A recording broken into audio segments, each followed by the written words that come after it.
আজকের বিষয় হলো প্রতিবেশীর হক, আত্মীয় স্বজনের হক। আমরা অনেকে কিন্তু আত্মীয় স্বজনের হক জেনে শুনে মাশাআল্লাহ জানি এটা আমার ভাইয়ের ছেলের হক, জানি এটা আমার স্বাস্থ্য ভাইয়ের হক, জানি এটা আমার মেয়ের হক, আমার ভাইয়ের হক, নানার হক, নানির হক।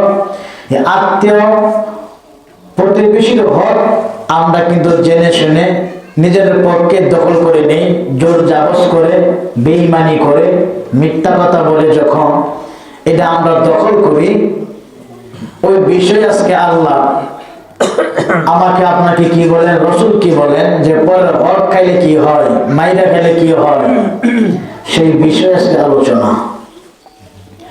আল্লাহ পাক রব্বুল আলামিন বলেন, বিসমিল্লাহির রাহমানির রাহিম, ওয়া'বুদুল্লাহ ওয়া লা তুশরিকু বিশাইআন ওয়া বিল ওয়ালিদাইনি ইহসানা ওয়া বাযিল কুরবা ওয়াল ইয়াতামা ওয়াল মাসাকিন ওয়াল জারি যিল কুরবা ওয়াল জারিল জুনুব والصابع الجنب وابن السبيل وما ملكت أيمانكم। একবার জোরে জোরে বলা যাবে কি সুবহানাল্লাহ। আল্লাহ পাক রব্বুল আলামিন বলেন, ওয়া'বুদুল্লাহ ওয়া লা তুশরিকু বিশাইআন ওয়া বিল ওয়ালিদাইন। আমার আল্লাহ বলে তোমরা আল্লাহর ইবাদত করো, আমি মাওলার ইবাদত করো, আর পাশাপাশি আমি আল্লাহর সাথে কাউকে তুলনা করিও না, শরীক করিও না। আল্লাহর সাথে কাউকে তুলনা করলে, শরীক হইলে আপনি বেঈমান হয়ে যাবেন, কাফের হয়ে যাবেন। আর যখন কাফের হয়ে যাবেন গো, জীবনে যত নামাজ পড়লেন, রোজা রাখলেন, ইবাদত করলেন, একটা ইবাদত আল্লাহর দরবারে কবুল হবে না। বিনা হিসাবে আপনি আমার আল্লাহর জাহান্নামে চলে যেতে হবে। জোরে জোরে কর নাউজুবিল্লাহ। এই জন্য আল্লাহ বলেন, কুল হুয়াল্লাহু আহাদ আল্লাহুস সামাদ লাম ইয়ালিদ ওয়া লাম ইউলাদ ওয়া লাম ইয়াকুল লাহু কুফুয়ান আহাদ। আমি আল্লাহ এক, আমি আল্লাহ এক, লা শারীকা লাহ, আমি আল্লাহ এক, আমার সাথে কাউকে তুলনা করিও না, আমার সাথে কাউকে তোমরা শরীক করিও না। হে বান্দারা, পৃথিবীর জমিনে যদিও তোমরা গুনাহের কারণে মারা যাও, গুনাহ করতে করতে আমলে ত্রুটি থাকার কারণে যদি জাহান্নামে যাও, অবশেষে জাহান্নামে ঢোকার পরে তোমার খেসারত, তোমার বিচার পাওয়ার শেষ হলে জাহান্নাম থেকে তোমাকে আবার পুনরায় জান্নাতে আমি আল্লাহ ঢুকায় দিব। যদি ঈমান থাকে, যাররা পরিমাণ ঈমান থাকার কারণে আমলের মধ্যে ত্রুটি আছে, গুনাহ করছেন, আল্লাহ বলে বান্দা এটা আমি আল্লাহ কোন সময় রহমান নামের খাতিরে, গাফফার নামের খাতিরে ক্ষমা করে দিব। তবে বিচার কিন্তু মাফ নাই, বিচার করে আবার জান্নাতে তোমাকে দিব। জোরে কোন সুবহানাল্লাহ। তবে যদি আল্লাহর সাথে কাউকে শরীক করো, আল্লাহর সাথে কাউকে তুলনা যদি করো, তাহলে তোমার জান্নাত নাই, জাহান্নাম ছাড়া কোনো গতি নাই। এই জন্য আমরা আল্লাহর ইবাদত করব, আল্লাহর সাথে কাউকে শরীক করব না। আল্লাহ এক, আল্লাহ মহান, আল্লাহ মহান। মালিক ইয়াউমিদ্দিন, আল্লাহ বিচার দিবসের মালিক। কেমন মালিক হবেন? আল্লাহ কয় বান্দারে, ও আমার বান্দা, আমি আল্লাহর নাম হলো ৯৯টা। কয়টা? ৯৯টা নাম। বান্দারা, অনেক নামে গুণ আছে, তোরা ডাকলে আমি নামের গুণে আমি আল্লাহ মাফ করে দিতে পারি। গফফার নামের খাতিরে মাফ করে দিতে পারি, রাহমান নামের খাতিরে মাফ করে দিতে পারি। তবে দুনিয়ার মধ্যে থেকে আমি আল্লাহর ইবাদত করে আমি আল্লাহকে ডেকে রাজি খুশি করে কবর আসলে আমি আল্লাহ গফফার নামের খাতিরে তুমি বান্দার আমি আল্লাহ মাফ করে দিব। গফুর রহিম নাম তোমার আল্লাহ, ও আল্লাহ, ও আল্লাহ। রহমান রহিম নাম তোমার আল্লাহ, ও আল্লাহ। এই জন্য আমরা যখন বিপদে পড়ি সত্য করে বলেন, বিপদে পড়লে কিন্তু টাকা পয়সা আত্মীয় স্বজন কেউ পাশে থাকে না, তখন একজন থাকে, তিনি কে? আল্লাহ।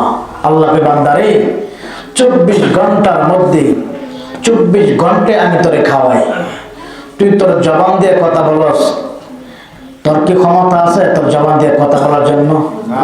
আছে? এই যে হুজুররা, বক্তারা, আলেমরা আলোচনা করে, শিল্পীরা গান গায়, মানুষ কথা বলে, আল্লাহকে বান্দা একটা মাহফিলে গেলে হাজার হাজার কথা বলা লাগে, শত শত কথা বলা লাগে।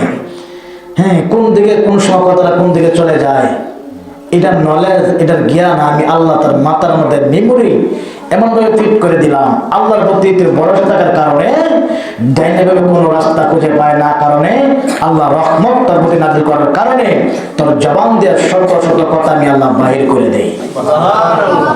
তুমি যে 24 ঘন্টা খাইতেছ, চলতেছ, ফিরতেছ, রাস্তা যাইতেছ, বড় বড় কথা বলতেছ, বংশের বাহাদুরি দেখাইতেছ, আর এটা সব তো আমি আল্লাহর দেওয়ার নিয়ামত। তবে একবার বলি আলহামদুলিল্লাহ। আপনি যখন শুকরিয়া আদায় করবেন নিয়ামত বাড়ায় দিবে কে? আল্লাহ। মুসা নবী একদিন তোর পাহাড়ে যাবে আল্লাহর সাথে কথা বলার জন্য। অনেকে বলে যে হুজুর আমরা গরিব হইলাম, হ্যাঁ গরিব হইলাম আমরা, আমার উপরে আল্লাহ ঠাড়া বলায়। হুজুর বাইগন গাছ লাগাইছি, বাইগন গাছ পুরা নষ্ট হয়ে গেছে, লাউ গাছ লাগাইছি, মানুষের ক্ষেত্রে লাউ ধরছে, আমাকে তো ধরে না।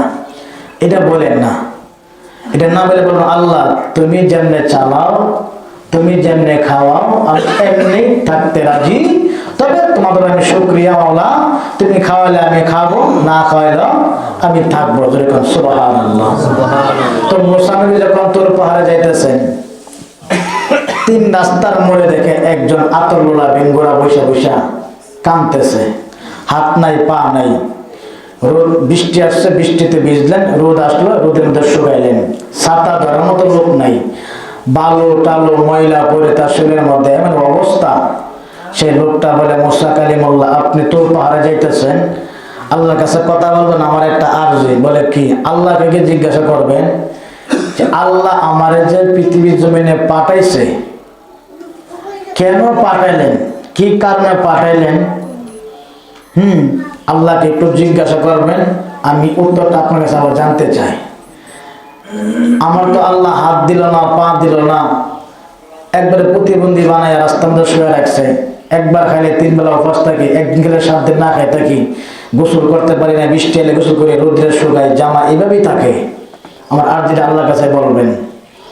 মুসা নবী আরেকটু সামনে গেলেন, যার পরে গিয়ে দেখে একজন বুড়া মহিলা, ছোট্ট একটা কোরের ঘর। বলতেছে মুসা নবী আপনি আল্লাহর কাছে যাইতেছেন, আমার একটা আরজি। কি আরজি? আমার আরজি হলো আমার আল্লাহ গরিব বানাইছে, কেমনে ধনী হওয়া যায়। আল্লাহকে বলবেন কি আমল করলে ধনী হইতে পারি, এই আরজিটা আল্লাহর কাছে বলবেন। আর একটু সামনে গেলেন, গিয়ে দেখেন একজন বিশাল বড় কোটি কোটি প্রতি লোক। বলে আল্লাহর পয়গম্বর মুসা আপনি আল্লাহর দরবারে যাইতেছেন, আমার একটা আরজি। বলে কি? আল্লাহকে গিয়ে বলবেন যে আমার তো আল্লাহ অনেক ধন সম্পদ দিয়েছে, আমার ধন সম্পদ কমবো কিভাবে? আল্লাহ আমার এটা ফাইসলা দিত, আমি আমলটা করবো কিভাবে, আমার ধন সম্পদটা কমবো আমার বলবেন। যেরকম সুবহানাল্লাহ। আল্লাহর পয়গম্বর হযরত মুসা কালিমুল্লাহ তুর পাহাড়ে গেলেন, আল্লাহর সাথে কথা বললেন। আল্লাহকে মুসা রে 3 জন তোমার কাছে 3টা আরজি রাখছে, আমি আল্লাহ জানি, তবে তোমার মুখ থেকে আমি শুনতে চাই মুসা কালিমুল্লাহ বলে, আল্লাহ গো, প্রথম নাম্বার একজন প্রতিবন্ধী, হাত নাই পা নাই, 3 রাস্তার মোড়ের মধ্যে শুয়ে শুয়ে কাঁদতেছে। ওই লোকটা জানতেছে, আল্লাহ লোকটাকে আপনি কেন দুনিয়াতে পাঠাইলেন? সে তো কোনো কাজে লাগে নাই, মানুষের খেদমত করতে পারে নাই, হাইটা চলাফেরা করতে পারে নাই। কি কারণে বানাইছেন? কোন দরকারে বানাইছেন নাকি ও কারণে বানাইছেন? লোকটা আজ যে রাখছে আপনি আল্লাহর কাছে জানতে চাই। জোরে জোরে বলা যাবে কি সুবহানাল্লাহ? আল্লাহ বলে, মুসা 2 নাম্বার বলো। 2 নাম্বার বললেন, মাওলা রে, একজন গরিমা, ছোট্ট একটা কুড়ের ঘর, অনেক গরিব। লোকটা জানতে চাইলেন গরিব থেকে কিভাবে ধনী হওয়া যায়, কোটি কোটি টাকার মালিক হওয়া যায়।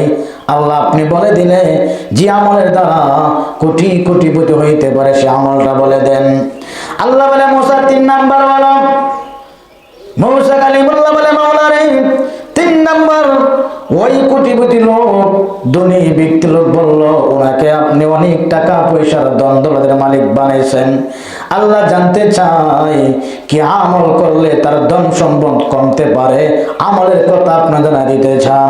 আল্লাহ বলে, মুসা নাম্বার 1, যেই লোকটা তুমি 3 রাস্তার মোড়ে দেখলাম, হাত নাই পা নাই, এতিম, কেন কিছু নাই, একবেলা খাইলে 7 বেলা ফাস্ট থাকে, ওই লোকের দিয়া বলবা আল্লাহ বলছে তোমাকে দিয়ে আমরা আল্লাহ নাকি সর্বপ্রথম জাহান্নাম উদ্বোধন করবে। জাহান্নাম কি বালাখানা না খারাপ খালা? জাহান্নাম এমন একটা জিনিস, আপনাকে পুরে একবার কালো করবে, আরেকবার সাদা বানাবে, আরেকবার লাল বর্ণ করবে। হাও মাও করে কানবেন, আল্লাহ আমারে বাঁচান, আল্লাহ আমারে বাঁচান। আল্লাহ বলবে, না, তখন তো আমি আল্লাহর গুণগান গাও নাই, আমি আল্লাহর নামাজটুকু আদায় করো নাই। দুনিয়াতে পাঠাইছি আমি মাওলার ইবাদত করার জন্য, খাওয়াইছি আমি, চালাইছি আমি, ঘুম পাড়াইছি আমি, শক্তি দিলাম আমি, পানি পান করাইছি আমি। বান্দারে, একবার খেয়াল করে দেখলি না আমি যে তোকে অক্সিজেন দিলাম?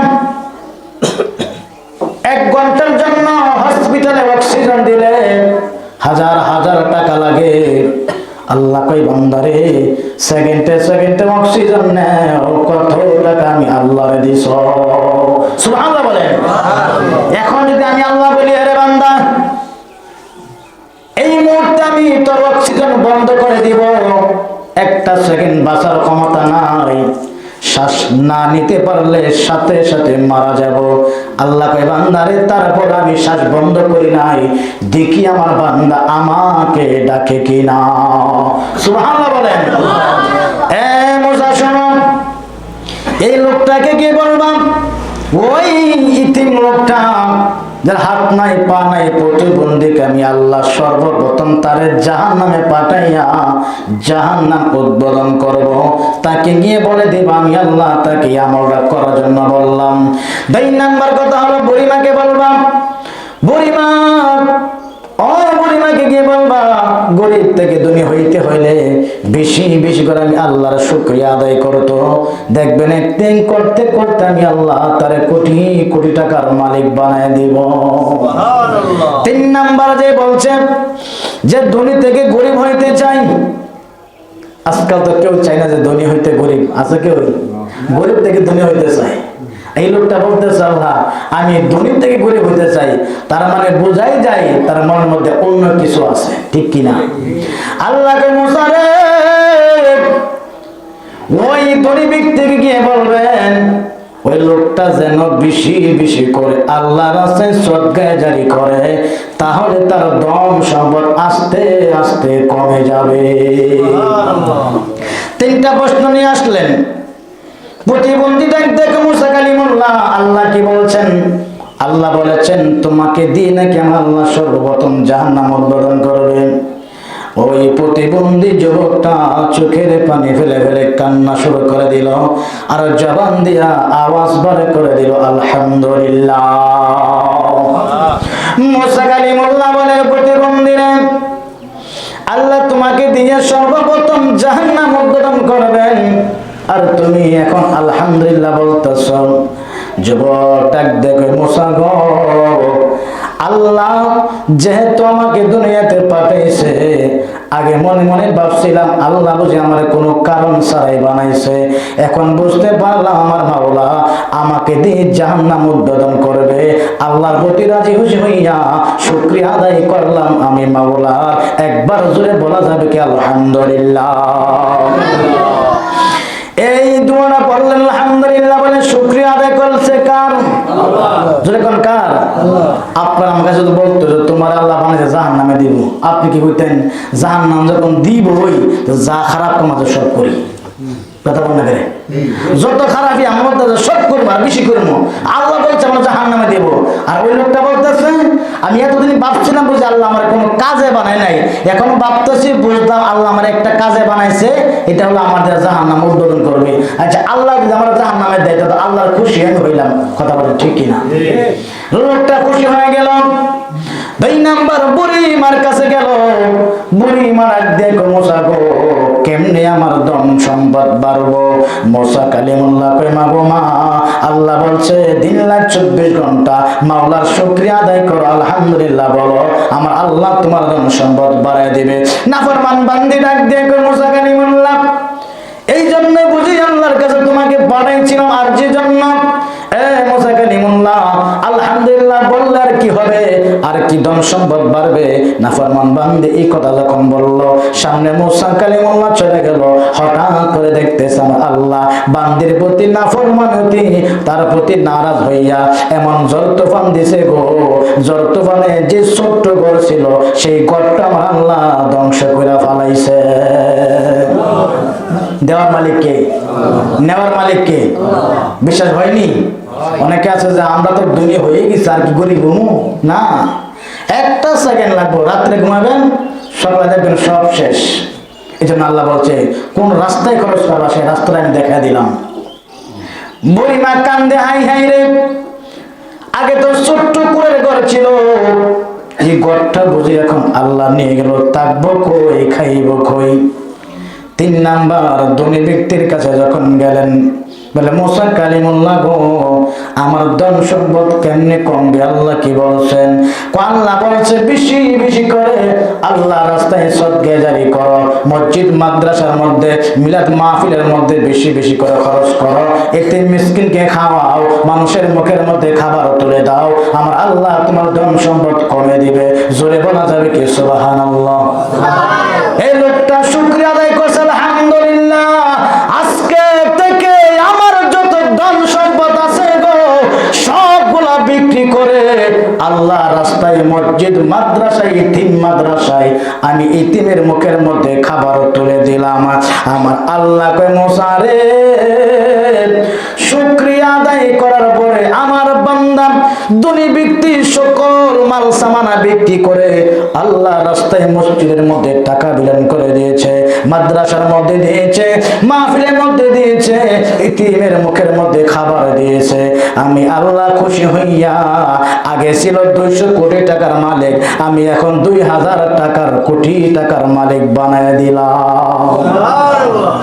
লোকটা ডাক দেখে মোসা কালিমুল্লাহ গো চাইছিলাম ধন কম, তো ধন দিয়ে আরো দ্বিগুণ বেড়ে গেল। সুবহানাল্লাহ। আমার আল্লাহকে মোসা রে তুমি কি জানো না 1 টাকা আল্লাহ রাস্তায় দিলে 70 টাকার মালিক বানায় দেয় কে? জোরে কোন কে? কিন্তু আমরা আল্লাহ রাস্তায় দিতে চাই না, অসৎ পথে খরচ করি। আল্লাহ কয় বান্দারে এই জন্য তুমি টাকা পয়সার মালিক বানাইছি না, 1 টাকা মসজিদে দে, আমি আল্লাহ 70 টাকার মালিক বানায় দিব। এখন আমরা মসজিদে 8টা জুমার দিন কেউ 5 টাকা দেয়, কেউ 10 টাকা দেয়, কেউ 20 টাকা দেয়, কেউ দেয়ও না। সপ্তাহে একটা জুমার দিন কতগুলো মানুষ হয়? 10 টাকা 20 টাকা দিল 4-500 টাকা হওয়ার কথা, কিন্তু অনেকে সুন্দর করে 8টা মসজিদে বইতে, অনেকে আবার 10 টাকা দেখলে 5 টাকা বাঙ্গাই লিয়ে যায়। আই হাই রে আফসোস, আমরা বাজারে গিয়ে যারা সিগারেট খায় ধূমপান করে একটা সিগারেট 20 টাকা খায় ফেলে, বন্ধু একটা আরেকজন ধরাই দেয় 40 টাকা লোকা, ওটার মধ্যে কষ্ট লাগে না, এখানে দিতে গেলে কষ্ট। আল্লাহকে বান্দা তুই যেমন চাবি আমি তেমনই দিব, তুই যেমন চলতে চাবি আমি তেমনই চালানো। এই জন্য চুরি যারা করে অনেকে বলে যে আল্লাহর হুকুম ছাড়া কোনো কিছু হয় না, তা তো বাস্তব। তাহলে আল্লাহর হুকুম চুরি করে কথা এটা আসে না?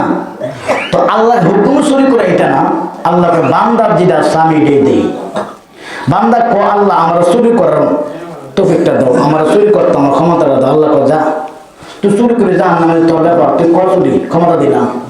আর জন্য আল্লাহ আমি চুরি করতে চাই না, আমি ঠকে খাইতে চাই না, হক পথে তাক কষ্ট দেওয়ার সমস্যা নাই, আমার হক পথে রাখো। ওই ব্যক্তিকে আমার আল্লাহ রাস্তা ঘাটে আপদ বিপদে আমার আল্লাহ তাকে বিপদে আপদে ওষুধ দেয়, হ্যাঁ অনেক ধরনের সমস্যা দেয়। তার কারণ কি? আল্লাহকে আমি তোরে ভালোবাসি। সুবহানাল্লাহ। তুই কষ্ট করে দুনিয়া থেকে অন্তর থেকে কষ্ট করে কবরে আয়, তোর কবরটা আমি আল্লাহ ফুলের বাগান বানিয়ে দেব। এই জন্য লোকের ধন বাড়ে না কমে? যখন বাড়ে না কমে? সব বিক্রি করছে ধন কমার জন্য। আল্লাহ কয় তোর নিয়মটা ছিল সহি, আল্লাহ রাস্তায় দেওয়ার কারণে তুই 200 কোটি টাকার মালিক ছিলে রে, আমি আল্লাহ তোরে 2000 কোটি টাকার মালিক বানায় দিলাম। লোকটা কয় আমার আল্লাহ কেমন মহান। ওই বুড়িমা কান্দের কে মুসারে, আমার তো ছোট্ট কুড়ের ঘরে ছিল, এটাই তো আল্লাহ নিয়ে গেল। মুসা কালিমুল্লাহ কইয়া গে নাফরমান বান্দি, আমি বলেছিলাম আল্লাহ বলেছে বেশি বেশি করে শুকরিয়া করো আমার আল্লাহর। তুমি নাফরমান বান্দি বলছো, শুকরিয়া করলে কি হবে? আল্লাহ তোমার প্রতি বেরাজ হইয়া যে ঘর ছিল সেইটা তোমার কাছ থেকে কেড়ে নিয়েছে। মহিলা কান্দের কে মুসা গো ক্ষমা করে দেন, আল্লাহর কাছে আমাকে মাফ লয়ে দেন, জীবনে আর গুনাহ করো না। আমার মুসা কালিমুল্লাহ কই মাগো মা, মাবদার মালিক আমি না, মাবদার মালিক হচ্ছে আমার আল্লাহ। আমার আল্লাহ বলেন আত্তাইবু হাবিবাল্লাহ, তোমার দরজা খোলা, ইস্তিগফার করতে থাকো, নামাজের মধ্যে শ্রদ্ধার মধ্যে গিয়ে বলো সুবহানা রাব্বিয়াল আলা। আল্লাহ আমার বাড়ির মধ্যে একটা বিপদ আছে, আল্লাহ আমার টাকার সমস্যা আছে, মেয়েটা বিয়ে দিতে পারি না, ছেলেটা বিয়ে করাতে পারি না, ধন সম্পদ আমার কম। শ্রদ্ধার মধ্যে গিয়ে বল আল্লাহ আমি তো নাফরমান বান্দা, আমি তোমাকে সিজদা করলাম, সুবহানা রাব্বিয়াল আলা। জীবনে যত গুনাহ করেছি আল্লাহ, সকল গুনার গাফির লইয়া জুমার দিন শ্রদ্ধার মধ্যে বলে আল্লাহ গো তুমি ছাড়া কেউ নাই, তুমি ছাড়া আমার কেউ নাই, আল্লাহ যা করছি মাফ করে দাও, সামনের দিনগুলো আমারে সুন্দরভাবে চলার তৌফিক দান করে দাও। আল্লাহ কয় বান্দারে সিজদার মধ্যে গিয়ে যখন তোর চোখ দিয়ে একটু পানি বাইর হয়, আমি চোখ দিয়ে পানিওয়ালা ব্যক্তিকে খুব বেশি ভালোবাসি। কেন জানেন চোখের পানি কত? আল্লাহ নবীর একজন আশিক রাসূল কোন একটা ভুলের কারণে জাহান্নামে যখন যাবেন, কোটি কোটি মানুষ জাহান্নামে গেছে, জাহান্নাম ভয়ে কান্দে না। আশিক রাসূল যখন জাহান্নামে যাবে গো, জাহান্নামের আগুন থরথর থরথর করে কান্না শুরু করে দিল। আল্লাহ ডাক দেখে জাহান্নামে কাঁদো কেন? জাহান্নামের আগুন কো মালিক, কোটি কোটি জাহান্নামী আমি আল্লাহর জাহান্নামের মধ্যে পাঠাইলাম, আমি তাকে পুরাইয়া ছাই ছাই করে দিতেছি। একটা লোক আইতেছে জাহান্নামের মধ্যে ঢুকবে, কিন্তু আমি আগুনের পাওয়ার তারে পড়তে পারবে না। আমার বিশ্বাস ওই লোকটা যদি জাহান্নামের মধ্যে প্রবেশ করে, আমি জাহান্নামের আগুন নিভিয়া পানি হয়ে যাব। ফেরেশতারা বলে মালিক ওই লোকটাকে আপনি জাহান্নামে পাঠায়েন না, জাহান্নামের আগুন থরথর থরথর করে কাঁপতেছে। ফেরেশতারা জানতেছে আল্লাহ গো কি এমন আমল ছিল গো, কি এমন আমলের কারণে তার চোখে তাকে জাহান্নামে বন্ধুত্ব ভয় পাইতেছে। আমার আল্লাহ কে ফেরেশতারা রে, ওই আমার বান্দারা নবীর আশিক রাসূল প্রত্যেক দিন নামাজের মধ্যে গিয়া সিজদার মধ্যে গিয়ে কাঁদতো মালিক আজকে যে অন্যায় করেছি সমাজে কেউ দেখলো না, আমি জিনার কাজ করালাম, আমি মানুষের ক্ষেত জমি জমিন আমি দখল করে ফেললাম, হুজুর আজকে আমি এমন একজন ব্যক্তির মনের মধ্যে কষ্ট দিলাম গো, এমন একজন মনের মধ্যে আঘাত দিলাম, আল্লাহ তুমি মাফ না করলে আমার তো জাহান্নাম ছাড়া কোনো গতি নাই। আমার আল্লাহ কই ফেরেশতারা রে, ওই বান্দারা সাজদার মধ্যে গিয়ে এমন ভাবে কান্দার, আল্লাহ তুমি ছাড়া আমার কেউ নাই, তুমি ছাড়া কেউ নাই। আমি আল্লাহর যখন বলে আল্লাহ তুমি ছাড়া কেউ নাই, এত ভালো লাগে আমি আল্লাহর কাছে, এত দয়া লাগে গো। আমি আল্লাহ দয়া দিয়া তার চোখের পানির বিনিময়ে আগে আগে তার জীবনের গুনাহগুলো আমি আল্লাহ মাফ করে দিলাম। এই চোখের পানি আমি আল্লাহ জমা করে রেখেছি। এই বান্দা যখন জাহান্নামে ডুববে গো, একটু ফুটা পানি যখন জাহান্নামের মধ্যে পড়বে, জাহান্নামের আগুন নিভা পানি হয়ে যাবে। কারণ কি? নামাজের পরে আমার নবীর প্রতি মহব্বতে দরুদ শরীফ পড়ছে। জোরে জোরে কান সুবহানাল্লাহ। নবীর প্রতি দরুদ শরীফ পড়ছে। আমার নবী কয় আল্লাহ গো, ও গো মালিক, পৃথিবীতে একদিন কোনো কিছু থাকবে না, আসমান থাকবে না, জমিন থাকবে না, গাছ তরুলতা থাকবে না, পাহাড় তরুলতা, জিকির নামাজ কোনো থাকবে না। আল্লাহ কয় বন্ধু, ইন্নাল্লাহা ওয়া মালাইকাতাহু ইউসাল্লুনা আলান নবী ইয়া আইয়ুহাল্লাযীনা আমানু সাল্লু আলাইহি ওয়া সাল্লিমু তাসলিমা। জোরে জোরে কোন সুবহানাল্লাহ। আমার আল্লাহ কয় বন্ধু নবীগণ, পৃথিবীতে এমন একটা সময় আসবে যখন তিনি কিছু থাকবে না, তবে থাকবে তোমার নবীর দরুদ শরীফ। ওই দরুদ শরীফ যারা মহব্বতে পড়বে গো, আমি আল্লাহ তাদের গুনাহগুলি মাফ করে দিলাম। দরুদ শরীফ পাওয়ার আছে কি নাই? যেরকম আছে কি নাই? এই জন্য নামাজের পরে মহব্বতে দরুদ শরীফ পড়বেন। কি করবেন? আমরা যে বলি ওসিলা, কেন ওসিলা বলেন, কেন করবেন? পাক ভারতের জমিনে উমরের ফারুক, হযরত উমর ফারুক রাদিয়াল্লাহু জমানায় একটা খ্রিস্টান মেয়ের একটা ঘটনা। ওই মেয়েটা প্রত্যেক দিন উমরের বাড়িতে নবীর শান হইতো, মিলাদ হইতো, দরুদ শরীফ হইতো। ওই মহিলাটা ঘর থেকে আওয়াজটা শুনতো, তার কাছে এমনই ভালো লাগে, এমন মজা লাগে, সে বাড়ির থেকে স্বামীটারে ঘুম পাড়াইয়া গেছে, উমরের বাড়ির পাশে দাঁড়ায়া দাঁড়ায়া নবীর মহব্বতে দরুদ শরীফ শুনে আর নিজের মুখেও পড়তেছে। সুবহানাল্লাহ। ওসব মেয়ে কিন্তু খ্রিস্টান, জামাটা খ্রিস্টান। এবারে পড়তে পড়তে নবীর প্রেমে এমন পাগল হয়েছে, প্রত্যেক দিন চলে আসে। হঠাৎ করে স্বামী একদিন দেখে ফেললেন, দেখে বলে, এই স্ত্রী তুমি কোথায় যাও? আমি উমরের বাড়ির পাশে গিয়া মুহাম্মদ নবী, একজন নবী আছে, ওই নবীর মুহাম্মদ নামে একটা দরুদ শরীফ পড়ে, ওইটা আমি শুনি। তো ওই নিষ্ঠুর কাফের বেঈমান বলতেছে, হ্যাঁ বিবি, আমরা তো এই ধর্মের অর্থপন্থী না, আমাদের ধর্ম হলো অন্যটা, ওদের ধর্ম হলো অন্যটা, ওর কাছে যাওয়া যাবে না, আরেকদিন তোমাকে আমি মেরে ফেলবো। তো বিবিটা ভয়ে কাঁপতেছে, স্বামীর সাথে শেয়ার করলো না। হঠাৎ আরেকদিন স্বামীকে ঘুম পাড়ে তুই চলে গেছে। যার পরে স্বামী আবার দেখে ফেললেন, এমন মারধর করলেন, কেন গেল নবীর কাছে? তখন মহিলাটা বলতো, স্বামী আমার আর মাইরেন না, যদি আমার মেরে ফেলেন, আমি আজকে থেকে কথা দিলাম, আমার নবীর দরবারে আমি উমরের দরবারে আর বেশি বেশি যাব, এবং আমি নবীর মুহাম্মদের দরবারে সেটা বেশি বেশি করে পড়বো। ইমানের একটা তাজ অন্তর মধ্যে, ইমানের একটা পাওয়ার চলে আসছে। কি কারণে? দরুদ শরীফ শোনার কারণে, পড়ার কারণে আল্লাহ তার একটু হেদায়েত দান করছে। অবশেষে হঠাৎ একদিন ওই মহিলার বাড়ির মধ্যে সকালবেলা জামাইটা চলে গেছে কাজে, এমন টাইমে একজন ফকির বেশে আল্লাহ রাস্তায় গিয়ে বাড়িতে কে আছেন? নবীর মহব্বত একটা মাহফিল সাজাইতেছে, কে আসো? তোমার ঘরের মধ্যে সবচেয়ে দামি জিনিসটা নবীর মহব্বতে দান করতে পারলে আমার আল্লাহর নবী তোমার প্রতি খুশি হয়ে যাবে, রাজি হয়ে যাবে। এই কথা বলার পরে ওই মহিলাটা চিন্তা করতেছেন যে, ভিক্ষুক তুমি একটু দাঁড়াও, আমি ঘর থেকে আসি। ঘরের মধ্যে গিয়ে দেখছে ঘরের মধ্যে অনেকগুলা দামি দামি জিনিস, ফ্রিজ, টিভি, চাল, ডাল, টাকা পয়সা, স্বর্ণ অলংকার অনেকগুলো আছে। হঠাৎ করে দেখতেছে যে বলছে সবচেয়ে দামি জিনিস কোনটা? ওই মেয়েটা চিন্তা করলো, সবচেয়ে দামি জিনিস হলো আমার যেদিন বিয়ে হয়েছিল, আমার স্বামী আমাকে ভালোবেসে একটা স্বর্ণের মুকুট দান করেছিল। এই স্বর্ণের মুকুটটা ঘর থেকে আইনা আল্লাহর রাস্তায় নবীর মহব্বতে, নবীর মাহফিলের জন্য আল্লাহ রাস্তায় দান করে দিলেন। দান করা দেওয়ার পরে তো চলে গেল মহিলাটা ঘরে, স্বামী বাড়িতে আসলেন। ওই দিন একটা বড় লোকের বাড়ির দাওয়াত ছিল। স্বামী ডাক দেখে, বিবি রে, তাড়াতাড়ি করে গোছগাছ করে সাজগোজ করো, স্বর্ণের মুকুট পরো, আজকে তোমাকে দাওয়াত খেতে যাইবো। সব কাপড় লাতা পরলো, স্বর্ণ সব পরলো, কিন্তু মাথার মুকুট নাই। স্বামী বলে, মাথার মুকুট কই? কথা বলে না। তিনবার বলা পরে স্বামী গো, মাথার মুকুট আল্লাহ রাস্তায় একজন ফকির চাইছিল, আমি নবীর মহাব্বতে দান করে দিলাম, নবীর মাহফিলে মহাব্বতে দান করে দিলাম। নিষ্ঠুর কাফের মুচকি একটা হাসি দিছে। সুবহানাল্লাহ না? দুষ্ট লোকের মিষ্টি হাসি, মিষ্টি কথা। যখন হাসিটা দিছে, বিবি বাচ্চা মনে হয় স্বামী রাজি আছে, খুশি আছে। এই কথা কইয়া স্বামীটা ঘরের মধ্যে গিয়ে একটা আপনার হাতের মধ্যে একটা অস্ত্র দিলেন, নিয়ে পিছন দিয়ে অস্ত্র রাইকা সামনে বিবি হাস্যার বিবি, কোন হাত দিয়ে তুমি আল্লাহ রাস্তায় দান করেছিলে? তখন বলে স্বামী গো, আমি ডান হাত দিয়ে আল্লাহ রাস্তায় দান করেছিলাম।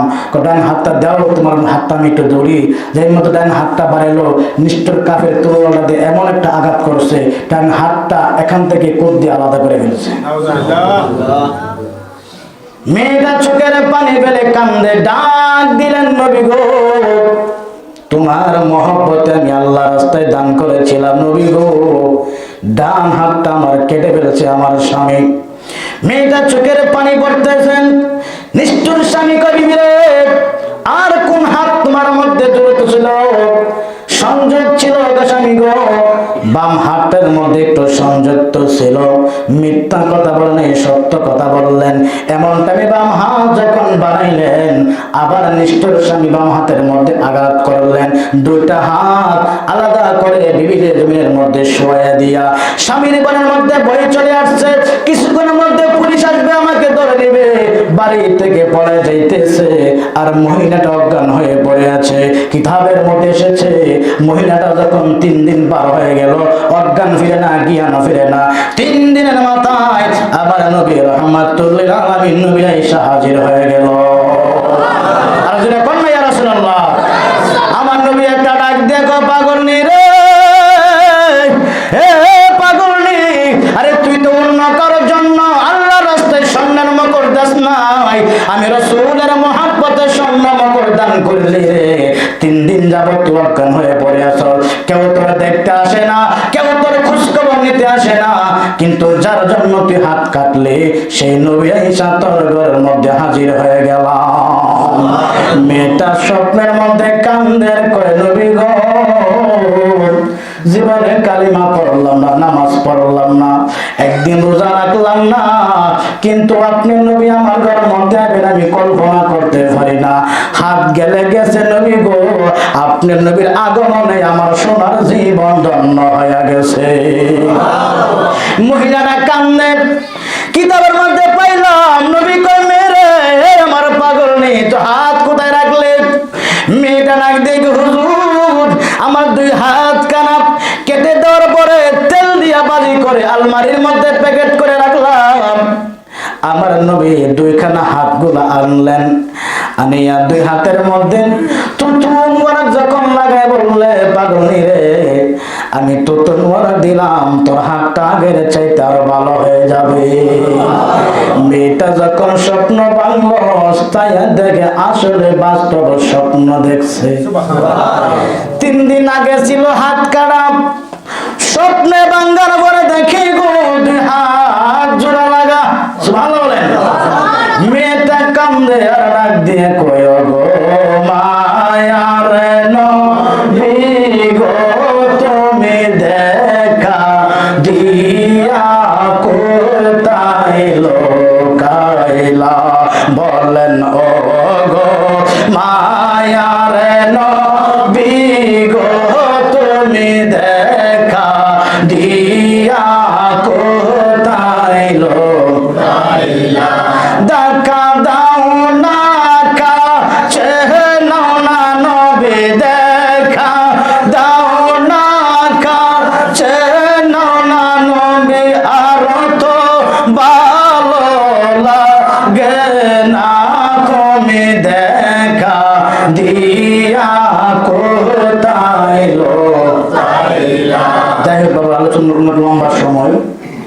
তো নবীকে দেখছে, কিসের বিনিময়ে? আল্লাহ রাসূল দান করছে নবীর মহব্বত থাকার কারণে নবীকে দেখছে। আর নবীকে যে স্বপ্ন দেখে তার জন্য জাহান্নামের আগুন কি হয়ে যায়? জান্নাত কি হয়ে যায়? ওয়াজিব হয়ে যায়। এই জন্য আমরা বলতেছি বাবা, ইবাদত এক জিনিস, নবীর মহব্বত আরেক জিনিস। মহিলা তো মুসলমানই ছিল না, নামাজ কি চিনে নাই, রোজা কি চিনে নাই, কিন্তু নবীর স্বপ্ন দেখছে। কারণ কি? মহব্বত, প্রেম থাকার কারণে। সেই প্রেম নিয়ে মরে যান, নামাজ রোজা রাখবে না, নবীর মহব্বত নিয়ে যান। এই জন্য নামাজ ছাড়াও যাবে না। নামাজ সর্বপ্রথম ইবাদত হলো নামাজ। নামাজ পড়তে হবে, তো নামাজের পর নবীর মহব্বতে দরুদ শরীফ পড়া লাগবে কিনা? যেরকম লাগবে কিনা? এই জন্য নবীর মাহফিলের মধ্যে মেয়েটা আল্লাহ রাসূল দান করার কারণে আল্লাহ নবী এসে দিদার দিয়ে যায়। তা আমরা যদি নবীর মহব্বতে একটা মাহফিল সাজাতে পারি, একটা মাহফিল করাতে পারি, আল্লাহ রাসূল বলছে নবীর মহব্বতে একটা ওসিলা তালাশ করো। তা আমি আল্লাহ নবীর পক্ষ হতে যদি একটা মাহফিল সাজাও, মাহফিলের মধ্যে কিছু দান খরচ করতে পারো, আমি নবী কথা দিলাম তুমি উম্মতকে সারা কোনদিন আমি জান্নাতে যাইতাম